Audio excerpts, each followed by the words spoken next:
ഞാനത് ലൈക് പുറമെ പ്രൊഫൈല് കണ്ടു. Even I don't want listen his voice. അവന് അങ്ങനെ വായി തോന്നിയ പലതും വിളിച്ചറിയും. ക്രാക്കാണ്. നെക്സ്റ്റ് ക്രാക്ക് ആയിട്ടാണ് ഒഴിവാക്കി, അല്ലാതെ അവൻ എന്നെ ഒഴിവാക്കിയത്. ഇപ്പോഴും ഒന്നാമത്തെ ഞാൻ വീട് വെച്ചത് ടാങ്ക് വാപ്പിലെ പൈസ കൊണ്ടല്ല. ഞാൻ വീട് എനിക്ക് ടാങ്ക് വാപ്പിൽ നിന്ന് ഒരുപാട് പൈസ കിട്ടിയിട്ടുണ്ടായിരുന്നു, അതില്ലാന്നൊന്നും ഞാൻ പറയുന്നില്ല. പൈസ കിട്ടിയത് അത് മൊത്തം ട്രാൻസ്ഫർ ചെയ്ത് എൻ്റെ ഒരു ഫ്രണ്ടിന്റെ അക്കൗണ്ടിലേക്കാണ്. ആ ആൾ അതെടുത്തിട്ട് പോയി. ബിഗ് ബോസിലെ നോറയെ അറിയാത്തവരായിട്ട് ആരും ഉണ്ടാവില്ല. അപ്പം ബിഗ് ബോസിലെ നോറ പുറത്തായിട്ടുണ്ട്. പുറത്താവുമ്പോൾ തന്നെ സ്വാഭാവികമായിട്ട് ബിഗ് ബോസിൽ നിന്ന് പുറത്ത് വരുന്ന സമയത്ത് കുറേ ആൾക്കാർ വന്ന് ഇൻ്റർവ്യൂവും കാര്യങ്ങളൊക്കെ എടുക്കാറുണ്ട്. സ്വാഭാവികമായിട്ട് ബിഗ് ബോസിന് അകത്തെ കാര്യങ്ങൾ അറിയാനും അതുപോലെ ഓരോന്നും അറിയാൻ വേണ്ടിയിട്ടുമായിരുന്നു. പക്ഷേ നോറ വന്ന് ഇറങ്ങിയത് കൊച്ചിയിലായിരുന്നില്ല, കോഴിക്കോടായിരുന്നു വന്ന് ഇറങ്ങിയത്. നോറയുടെ വീടും കോഴിക്കോടാണെന്ന് തോന്നുന്നില്ല, അതുകൊണ്ടാണെന്നറിയില്ല. കൂടുതലായിട്ടും ചെന്നൈയിൽ നിന്ന് വരുന്ന ബിഗ് ബോസിലെ താരങ്ങളെല്ലാവരും കൊച്ചിയിലാണ് വന്ന് ഇറങ്ങാറുണ്ടായിരുന്നത്. പക്ഷെ നോറ നേരെ വന്ന് ഇറങ്ങിയത് കോഴിക്കോടായിരുന്നു. അപ്പോൾ അതുകൊണ്ട് തന്നെ അധികം ആളും പേരും ഒന്നും ഉണ്ടായിരുന്നില്ല. എവിടെയാണെങ്കിലും ആൾക്കാർ എന്തായാലും ഇൻ്റർവ്യൂ എടുക്കാനുണ്ടാവേണ്ടതാണ്. പക്ഷേ എന്തോ നോറയെ ഇൻ്റർവ്യൂ എടുക്കാനോ അതുപോലെ തന്നെ സ്വീകരിക്കാനോ ആരും ഉണ്ടായിരുന്നില്ല. നോറ ഒറ്റയ്ക്ക് ഇറങ്ങി വരുന്ന ആ ഒരു വീഡിയോ ആണ് കണ്ടിട്ടുണ്ടായിരുന്നു, നിങ്ങളെല്ലാവരും കണ്ടിട്ടുണ്ടാവും. അപ്പോൾ സ്വാഭാവികമായിട്ടും എല്ലാം അറിയാൻ വേണ്ടിയിട്ട് അത് അടിച്ചു കൂടുന്നതായിട്ടാണ് കണ്ടിരിക്കുന്നത്.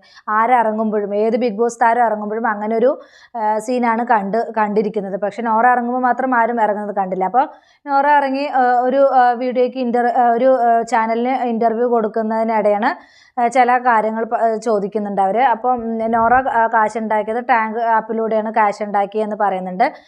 കാശ് ഉണ്ടാക്കിയിട്ടാണ് വീട് വെച്ച് എന്ന് പറയുന്നുണ്ട്. അപ്പോൾ അത് മുൻ ഭർത്താവ് അതിനെതിരെ ഒരു വീഡിയോ ഇട്ടിട്ടുണ്ടായിരുന്നു.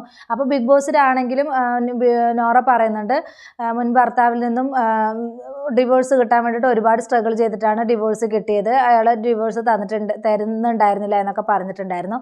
അപ്പോൾ നോറ വീട് വെച്ചതൊക്കെ ഇങ്ങനെയൊക്കെയാണെന്ന് പറഞ്ഞിട്ട് മുൻ ഭർത്താവ് അശ്ലീല വീഡിയോകൾ ചെയ്തിട്ടാണ് നോറ വീട് വെച്ചത് എന്നൊക്കെ പറഞ്ഞിട്ട് നോറയുടെ മുൻ ഭർത്താവ് ഒരു വീഡിയോ ചെയ്തിട്ടുണ്ടായിരുന്നു. അപ്പോൾ അതിനെതിരെ പ്രതികരിക്കണം നോറ അപ്പോൾ വന്ന ഉടനെ. അപ്പോൾ നോറ പറയുന്നുണ്ട് ഞാനത് കേട്ടിട്ടുണ്ടായിരുന്നു, അങ്ങനെ പറഞ്ഞത് കേട്ടിട്ടുണ്ടായിരുന്നു ഒക്കെ പറഞ്ഞിട്ടാണ് ഇത് തുടങ്ങുന്നത്, വീഡിയോ തുടങ്ങുന്നത്. അപ്പം നോറ പറയുന്നത് ഞാൻ അങ്ങനെ ഒരു ഇത് ചെയ്തിട്ടല്ല വീട് വെച്ചത് എന്നൊക്കെയാണ് പറയുന്നത്. അപ്പം നോറ പറയുന്ന കുറച്ച് ഇത് കൂടെ നമുക്കൊന്ന് കേട്ടിട്ട് വരാം. അല്ല, നെഗറ്റീവ്സ് വന്ന ഒരു ടൈം ഉണ്ടായിരുന്നു. പലരും വന്ന് പലതും പറയും, അങ്ങനെയൊക്കെ ചെയ്തിട്ടുണ്ടായിരുന്നു. അതായത് നോറയുടെ മുമ്പുള്ള ആരോ അതെ അത് പറയുന്നതുകൊണ്ട് ബുദ്ധിമുട്ടില്ല. ഓക്കെ, അപ്പൊ നോറയുടെ എക്സ് ഹസ്ബൻഡ് വന്നിട്ട് പറഞ്ഞിട്ടുണ്ടായിരുന്നു, കണ്ടിരുന്നു ആ ഒരു. ഞാനത് ലൈക് പുറമെ പ്രൊഫൈല് കണ്ടു. Even I don't want listen his voice. എനിക്ക് അതുകൊണ്ട് അത് അവിടെ സംഭവം എന്താന്നുള്ളത് ഞാൻ ചോദിച്ചു. അത് പറഞ്ഞു ഞാൻ ലീഗലി മൂവ് ചെയ്യും, ദാറ്റ്സ് ഇറ്റ്. അല്ലാതെ സോഷ്യൽ മീഡിയയിലേക്കുള്ള കളികൾക്കൊന്നും ഇല്ല. കാര്യങ്ങൾക്കൊക്കെ നോറ നിയമപരമായിട്ട് തന്നെ നേരിടാനാണ് ഇരിക്കുന്നത് എന്നാണ് പറയുന്നത്. സോഷ്യൽ മീഡിയയിൽ പറയാൻ എനിക്ക് ഇതില്ല എന്നാണ് പറയുന്നത്. ശരിയാണ്, സോഷ്യൽ മീഡിയയിൽ പറയുമ്പോൾ എന്തായാലും അത് ഒരു കാര്യം പറഞ്ഞ് അത് 100ആയിട്ടാണ് മാറിപ്പോകുക. അതിനേക്കാളും നിയമപരമായിട്ട് നേരിടുന്നത് തന്നെയായിരിക്കും നല്ലത്. അത് നോറ പറഞ്ഞത് ശരിയാണ് കേട്ടോ, നല്ലൊരു പോയിന്റ് തന്നെയാണ്. അപ്പം നോറ അങ്ങനെ പോകുന്നതായിരിക്കും ഏറ്റവും നല്ലത്. അതാണ് നോറ എടുത്ത തീരുമാനം. അപ്പം നോറ പറഞ്ഞ കുറച്ചും കൂടെ നമുക്കൊന്ന് കേൾക്കാം. ജാസ്മിന്റെ കേസ് ആണെങ്കിലും നോറയുടെ കേസ് ആണെങ്കിലും ഒക്കെ ഒരു കേൾക്കുന്ന ഒരു ആപ്പാണ് ഈ ടാങ്കോ ആപ്പ്. ടാങ്കോ ആപ്പിലൂടെയാണ് വീട് വെച്ചത് അങ്ങനെയൊക്കെ പലരും പറഞ്ഞിട്ട്. ശരിക്കും സത്യം അങ്ങനെയാണോ നോറ? ഞാൻ വീട് വെച്ചത് ടാങ്ക് വാപ്പിലെ പൈസ കൊണ്ടല്ല. ഞാൻ എനിക്ക് ടാങ്ക് വാപ്പിൽ നിന്ന് ഒരുപാട് പൈസ കിട്ടിയിട്ടുണ്ടായിരുന്നു, അതില്ലാന്നൊന്നും ഞാൻ പറയുന്നില്ല. പൈസ കിട്ടിയത് അത് മൊത്തം ട്രാൻസ്ഫർ ചെയ്ത് എൻ്റെ ഒരു ഫ്രണ്ടിന്റെ അക്കൗണ്ടിലേക്കാണ്. ആ ആൾ അതെടുത്തിട്ട് പോയി. ഓക്കെ, അപ്പൊ പിന്നെ എനിക്ക് ഈ ഫണ്ട് വെച്ചാൽ എൻ്റെ അമ്മന്റെ സിസ്റ്റേഴ്സ് എല്ലാവരും അവരെ ഗോൾഡ് തന്നിട്ടും പിന്നെ എന്താ പറയാ KSFE ഇങ്ങനത്തെ കാര്യത്തിൽ നിന്ന് എടുത്തിട്ടാണ് ഞാൻ എന്ത് ചെയ്യുന്നത്, വീടിന്റെ കാര്യം ഇതാക്കുന്നതും. ഞാൻ പിന്നെ അതിങ്ങനെ ലൈക് മന്ത്ലി കാര്യങ്ങൾ സെറ്റ് ചെയ്ത് ഈ രീതിയിലാണ് ഞാൻ പോകുന്നത്. അപ്പം ആ ഒരു രീതിയിൽ ഞാൻ എടുത്തതാന്ന് പറയുമ്പോൾ എനിക്ക് ഇതിന്റെ ഡോക്യുമെന്റ്സ് അങ്ങോട്ട് കാണിച്ചു വെച്ചാൽ തീർന്ന. പക്ഷെ അങ്ങനെയല്ല നോറ ബിഗ് ബോസിൽ പറഞ്ഞിരിക്കുന്നത്. അപ്പൊ അതും കൂടെ നമുക്കൊന്ന് കേൾക്കാട്ടാ. ആ ടൈമിൽ തന്നെ ആ പെർട്ടിക്കുലർ ടൈം തന്നെ ഞാൻ വീട് എടുത്തിട്ടുണ്ടായിരുന്നു. വീട് വിലക്ക് വാങ്ങിച്ചോ? അവൾ തന്നെ പറയുന്നത് ഇൻഫ്ലുവൻസിൻ്റെ ഇതൊന്നും ലൈവ് സ്ട്രീം ചെയ്തിട്ടാണ് എനിക്ക് വീട് വെക്കാൻ പറ്റിയെന്ന് പറയുന്നുണ്ട്. പിന്നെ ഇൻ്റർവ്യൂലാണെങ്കിൽ വന്നിട്ട് പറയുന്നുണ്ട് ഞാൻ പണയം വെച്ചിട്ടും അതുപോലെ ചിട്ടി പിടിച്ചിട്ടും ഓരോരുത്തരുടെ അടുത്ത് പൈസ വാങ്ങിച്ചിട്ടൊക്കെയാണ് വീട് വെച്ചതെന്ന് പറഞ്ഞത്. അപ്പോൾ അത് രണ്ടും തമ്മിലെന്തോ യോജിക്കാൻ പറ്റുന്നില്ല. അത് അപ്പോൾ ലൈവ് സ്ട്രീം ചെയ്തിട്ടെന്ന് പറയുമ്പോൾ അപ്പോൾ മുൻ ഭർത്താവ് പറഞ്ഞതിൽ കുറച്ച് കാര്യങ്ങളുണ്ട്. അപ്പോൾ അതും ഇതും കൂടെ ഒന്ന് ഡൈജസ്റ്റ് ചെയ്യാൻ പറ്റുന്നില്ല. അപ്പോൾ അങ്ങനെയാണ് അതിനകത്ത് പറയുന്നത് കേട്ടോ. അപ്പോൾ നമുക്ക് കുറച്ചും കൂടെ ഒന്ന് കേൾക്കാം. ഒരാളുടെ കാര്യങ്ങളൊന്നും എവിടെയും മെൻഷൻ ചെയ്തിട്ടില്ല. സോ ആൾക്കൊരു ഫെയിം കിട്ടണം എന്നുള്ളൊരു കേസിൽ വന്ന് എന്തൊക്കെയോ സംസാരിച്ച് പോയി എന്നാണ് എനിക്ക് തോന്നുന്നത്. കാരണം തിരിച്ച് വന്ന ദിവസം തന്നെ ഞാൻ അയാളുടെ പ്രൊഫൈൽ, ഞാൻ വന്ന സമയത്ത് ആ പ്രൊഫൈൽ ആ ഒരു വീഡിയോ കണ്ടിട്ടുണ്ടായിരുന്നു. കുറച്ച് ഹവേഴ്സ് കഴിഞ്ഞപ്പോൾ ആൾ അത് ഡിലീറ്റ് ചെയ്ത്. എന്തിനാ ഡിലീറ്റ് ചെയ്ത്? പേടിച്ചിട്ടാണോ? ഓക്കെ, ഡിലീറ്റഡ് ആണല്ലോ. ആണല്ലേ.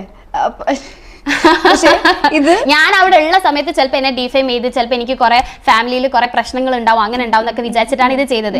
ഇപ്പൊ തന്നെ ആ ഒരു സമയത്തുള്ള ടോട്ടൽ, അതായത് എനിക്ക് ഈ വീഡിയോ ഇങ്ങനെ റീസൺ ഉണ്ട് അങ്ങനെ അങ്ങനെയൊക്കെ പറഞ്ഞാൽ കോടതിന് ഈ റീസൺ ആണോ നിങ്ങൾ ഡിവോഴ്സ് ചെയ്തോ പറഞ്ഞ് ഡിവോഴ്സ് തരോ?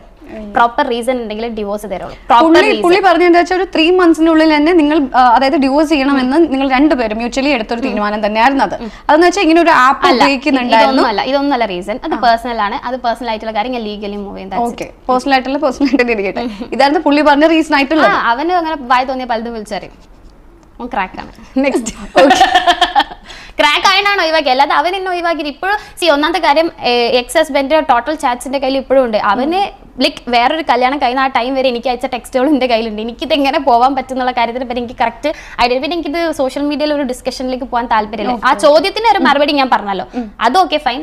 അല്ലാതെ അവൻ പറഞ്ഞൊരു കാര്യത്തിന് മറുപടി ഓൾറെഡി ഞാൻ നോറ എല്ലാത്തിനുള്ള മറുപടി എന്തായാലും പറഞ്ഞിട്ടുണ്ട്. പക്ഷേ എക്സ് ഹസ്ബൻഡ് അന്ന് ചെയ്ത ലൈവ് വീഡിയോ ഡിലീറ്റ് ചെയ്തു എന്നാണ് പറഞ്ഞിരിക്കുന്നത്. നോറ പുറത്തിറങ്ങിയ സമയത്ത് അത് ഡിലീറ്റഡ് ആണെന്നാണ് പറഞ്ഞിരിക്കുന്നത്. അപ്പോൾ അത് ആ എക്സ് ഹസ്ബൻഡ് പറഞ്ഞതിലും എന്തൊക്കെയോ തെറ്റുകുറ്റങ്ങളുണ്ട്. അപ്പോൾ നോറ പറഞ്ഞത് വിശ്വസിക്കാതിരിക്കാൻ പറ്റില്ല. എന്തായാലും നോറയ്ക്ക് സോഷ്യൽ മീഡിയയിൽ ഇതെല്ലാം വലിച്ചു വാരിയിട്ട് ചളിവാരി തേക്കാൻ എന്തായാലും താല്പര്യമില്ല. അത് ഏറ്റവും നല്ല കാര്യങ്ങൾ തന്നെയാണ്. ഇതുമായിട്ട് മുന്നോട്ട് പോകാനാണ് പുള്ളിക്കാരിക്ക്, നിയമപരമായിട്ട് മുന്നോട്ട് പോകാൻ തന്നെയാണ് താല്പര്യം. അതെന്തായാലും നോറയെ അപ്രീഷിയേറ്റ് ചെയ്യാതിരിക്കാൻ കഴിയത്തില്ല. അത്രയും നല്ലൊരു ഇത് തന്നെയാണ് എന്തായാലും. അപ്പോൾ നോറ പറയുന്നതിലും കുറേയൊക്കെ കാര്യങ്ങളുണ്ടെന്ന് ഇതൊന്നും മനസ്സിലാക്കാൻ പറ്റും. അപ്പോൾ ഡിലീറ്റ് ചെയ്യേണ്ട, അപ്പോൾ അയാളുടെ ഭാഗത്ത് ശരിയുണ്ടെങ്കിൽ ഡിലീറ്റ് ചെയ്യേണ്ട കാര്യമില്ല. ആ വീഡിയോ ഡിലീറ്റ് ചെയ്യേണ്ട കാര്യമില്ലല്ലോ. നോറ അകത്ത് പോയ സമയത്ത് പലതും വിളിച്ച് പറഞ്ഞിട്ട് പിന്നെ പുറത്തിറങ്ങുന്ന ആ ഒരു സമയത്ത് ഡിലീറ്റ് ആക്കുക എന്ന് പറഞ്ഞാൽ അപ്പോൾ അതിലെന്തൊക്കെയോ കള്ളത്തരങ്ങളുണ്ട് തന്നെയാണ് നമുക്ക് തോന്നുന്നത്. അപ്പോൾ എന്തായാലും നോറ പറഞ്ഞത് കുറേയൊക്കെ വാസ്തവം ഉണ്ട് തന്നെ നമുക്ക് ഈ ഒരു അവസരത്തിൽ വിശ്വസിക്കാം. അപ്പോൾ നോറ എന്തായാലും നിയമപരമായിട്ട് അതിനെ നേരിടാനാണ് പോകുന്നത്. അപ്പോൾ ഞാൻ ഈ ഒരു ഇത് കണ്ടപ്പോൾ നിങ്ങളായിട്ട് ഷെയർ ചെയ്യണമെന്ന് പറഞ്ഞിട്ട് വിചാരിച്ചിട്ട് വന്നതാണ്. അപ്പോൾ നോറ ആരും പിടിപിടിക്കാതെ നടക്കായിരുന്നു. ഇപ്പോൾ ഈ ഒരു ഇൻ്റർവ്യൂവിൽ ഇങ്ങനെയൊക്കെ പറയുന്നത് കേട്ടപ്പോൾ ഞാൻ നിങ്ങളുമായിട്ട് ഷെയർ ചെയ്യണമെന്ന് വിചാരിച്ചു. അപ്പോൾ ഇത്രയേ ഉള്ളൂ. അപ്പോൾ ഇങ്ങനെയൊക്കെ ചെയ്തിട്ടാണ് എന്നും പറയുന്നുണ്ട്, അല്ലാന്നും പറയുന്നുണ്ട്. അപ്പോൾ അതിനെക്കുറിച്ചൊക്കെ നോറ ശരിക്കും ആ ഇൻ്റർവ്യൂവിൽ പറയുന്നുണ്ട്. അപ്പോൾ ഇതിനേക്കാൾ കൂടുതലൊക്കെ കാര്യങ്ങളൊക്കെ പറയുന്നുണ്ട്. അപ്പോൾ ഞാനിനി കൂടുതൽ വലിച്ചു നീട്ടി വീഡിയോ ഒരുപാട് ലെങ്തി ആക്കുന്നില്ല. അപ്പോൾ എൻ്റെ വീഡിയോ ഇത്രയേ ഉള്ളൂ. പുതിയൊരു വീഡിയോ നമുക്ക് വീണ്ടും കാണാം. അസ്സലാമു അലൈക്കും, ബൈ.